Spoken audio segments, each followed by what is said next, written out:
Bonjour à toutes et à tous, bienvenue sur Football Night. Aujourd'hui, nous revenons sur l'une des démonstrations les plus impressionnantes de cette phase de groupe de la Coupe du Monde 2026. Le 25 juin 2026, le Brésil affrontait l'Écosse avec un objectif clair, terminer premier du groupe C et envoyer un message fort à tous ses futurs adversaires. Mission accomplie. Les hommes de Carlo Ancelotti se sont imposés 3-0, avec un Vinicius Junior absolument irrésistible. Un Brésil qui frappe dès le début. Dès les premières minutes, le Brésil impose un rythme très élevé. La circulation du ballon est rapide. Bruno Guimarães et Lucas Paquetá contrôlent le milieu. L'Écosse tente de résister mais commet une énorme erreur dès la 7e minute. Scott McKenna perd le ballon dans une zone dangereuse.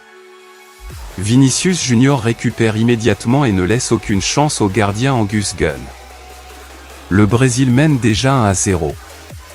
Vinicius Junior dans une autre dimension. Après l'ouverture du score, la Seleção continue d'attaquer.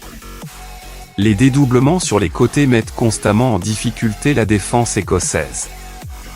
Vinicius pense inscrire un deuxième but mais celui-ci est refusé après intervention de la VAR. Le Brésil ne baisse pourtant jamais d'intensité. Juste avant la pause, Bruno Guimarães adresse un centre parfait. Vinicius Junior surgit de la tête. 2-0. Un doublé pour l'ailier du Real Madrid, qui confirme son statut de superstar de cette Coupe du Monde avec déjà 4 buts dans le tournoi. Une Écosse sans solution. Steve Clarke tente plusieurs ajustements au retour des vestiaires. L'entrée de Kieran Tierney apporte davantage de solidité. Scott McTominay se procure même la meilleure occasion écossaise sur une tête bien arrêtée. Mais globalement, l'Écosse peine à sortir de son camp. Le pressing brésilien étouffe totalement la relance. Les Écossais ne cadrent qu'une seule frappe pendant toute la rencontre. Matheus Cunha tue le match. À la 60e minute, le Brésil conclut définitivement la rencontre. Après un superbe mouvement collectif initié par Bruno Guimarães, Matheus Cunha conclut avec beaucoup de sang-froid. 3-0. Le match est définitivement plié. Carlo Ancelotti peut alors gérer son effectif. Et le stade explose lorsqu'un homme entre en jeu. Neymar fait son grand retour avec la Seleção pour la première fois depuis près de 3 ans. Même sans marquer, sa simple présence est saluée par les supporters et symbolise le retour d'un leader avant les matchs à élimination directe. Graphique à barre analyse tactique. Touche 1, Carlo Ancelotti maîtrise parfaitement son équipe. Le Brésil a alterné possession, pressing et transition rapide. Chaque joueur connaissait parfaitement son rôle. L'équipe dégage une impression de sérénité impressionnante. Touche 2, Vinicius Junior est actuellement l'un des meilleurs joueurs du tournoi. 2 buts. Des accélérations permanentes. Une efficacité retrouvée. Vinicius est aujourd'hui le principal atout offensif du Brésil et l'un des meilleurs buteurs de cette Coupe du Monde.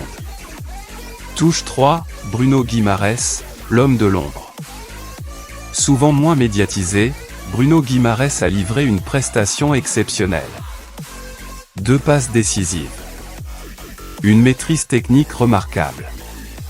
Un véritable chef d'orchestre.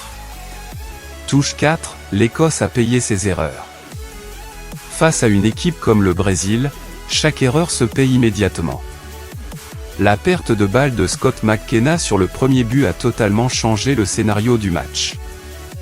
Les Écossais terminent avec 3 points et une différence de but défavorable, ce qui compromet fortement leurs chances de qualification parmi les meilleurs 3e. Touche 5, le Brésil impressionne avant les matchs couperets. 7 points. Aucun but encaissé en phase de groupe. Une attaque en pleine confiance. Le retour de Neymar.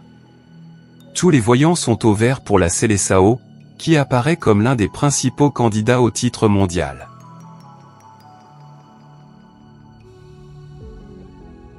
Le 25 juin 2026, le Brésil a confirmé son immense statut.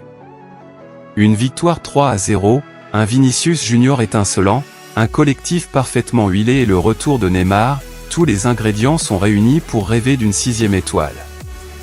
L'Écosse, de son côté, quitte cette rencontre avec beaucoup de regrets après une prestation trop timide face à l'une des meilleures équipes du tournoi.